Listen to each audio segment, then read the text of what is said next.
gotta go. Because everybody was doing drugs. It was a very heavy drug scene. Very heavy.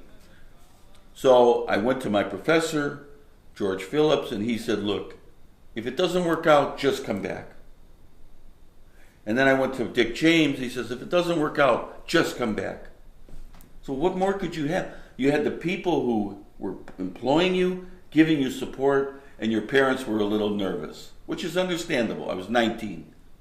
Had a big portfolio, like this, big portfolio. I knew one person in New York who said I could come and sleep on his floor. And I slept on his floor for 8 months, And I knew how to work in music because my father owned a music club in the 60s. And I also was the photographer for Cream magazine, which was a famous rock magazine in Detroit, and I was one of the photographers that helped start it. So I kind of knew a little bit. Even though I was young, I knew a little bit.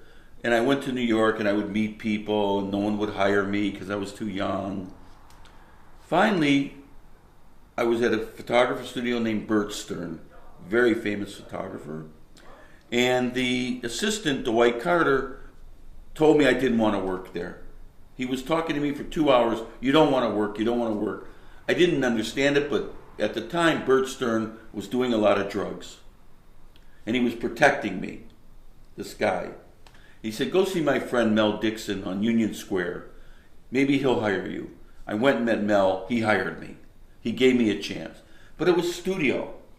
Beautiful women, luggage. But he taught me how to light a white wall, with a meter only and strobe light from white to black. I can still do it today. I use that technique today. Mel helped me. But I told Mel I wanted to see, I wanted to travel. He said, look, just help me, keep looking if you find something. So I met people like Ernst Haas. I met this guy named Harvey Lloyd. Harvey was in Israel at the time, and they said they do special projects there. I said, special projects? We put music with pictures together. I said, music with pictures? Special projects? Photography? That's what I want to do. Because I'm from Detroit. I'm from Motown. I am music. Music is me. Photography and music? So I couldn't meet Harvey. It took me a month, or almost a month and a half. I would call 6 o'clock in the night. Finally, he picked up the phone. Hello? Lloyd here. I said, oh, Mr. Lloyd, it's Todd Weinstein. I'm looking to be an assistant. I met your assistant, Alan Kay. Oh, you didn't hear? Alan died a few weeks ago. I said, oh my God. He said, come over. Where are you? I said, well, I'm just on Union Square. He says, I'm at 138 Fifth Avenue. Come now. Walked over. He's a big guy from Brooklyn. He looked at my work. He said, well, what do you want to do? I said, well, Harvey, I'm looking to be in a place where when you work, I get paid. When you don't work, I study. He said, what? I said, when you work, I get paid. When you're not working, I'm studying. I'm using your darkroom. I'm using your library. He was the assistant to Alexei Brodovich, who did these things called a design laboratory. He was Russian. He was the main art director for Harper's Bazaar magazine. I didn't really know at the time, but when I met him, he explained this to me. And when I went back to Mel to tell Mel I met Harvey Lloyd, he said, you met Harvey? I said, yeah, and he offered me a job. So I worked for Harvey. I learned how to do multimedia because it was happening in the 70s. Harvey did big projects, 55 monitors, 7 live monitors, video, everything. So I also met Ernst Haas at the time, but he was traveling, and I kept close with the Ernst Haas studio.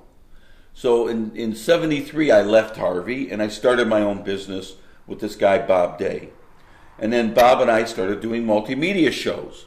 And then that kind of was dying, and everybody was starting to do single images for annual reports, corporate.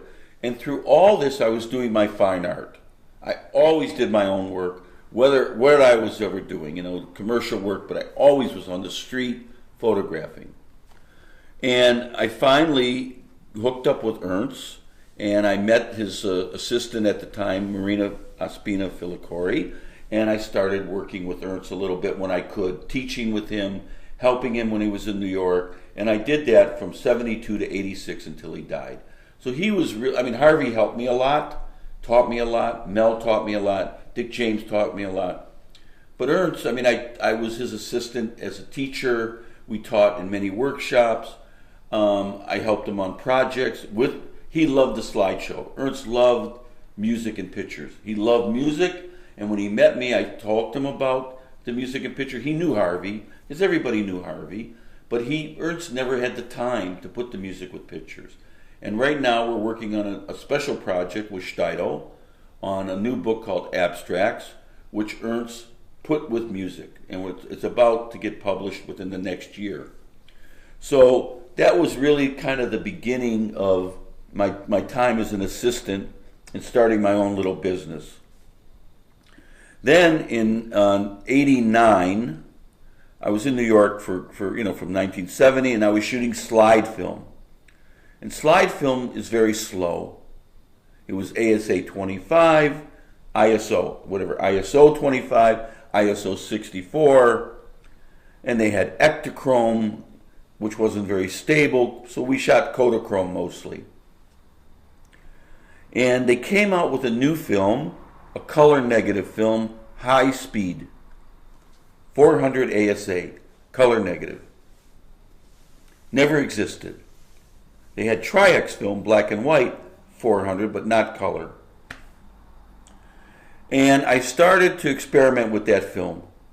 And I did a body of work called, it's called The Personal Journalism, A Decade of Color Photography from 1980 to 1990. And it celebrated 10 years of my gallery, the Union Square Gallery, Ernst Haas Viewing Room. I put it in his honor.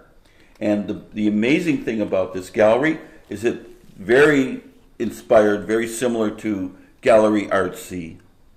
It was donated to artists to help artists share their work, because it's very important for an artist to let go of their work, because you don't let go of your work in a box.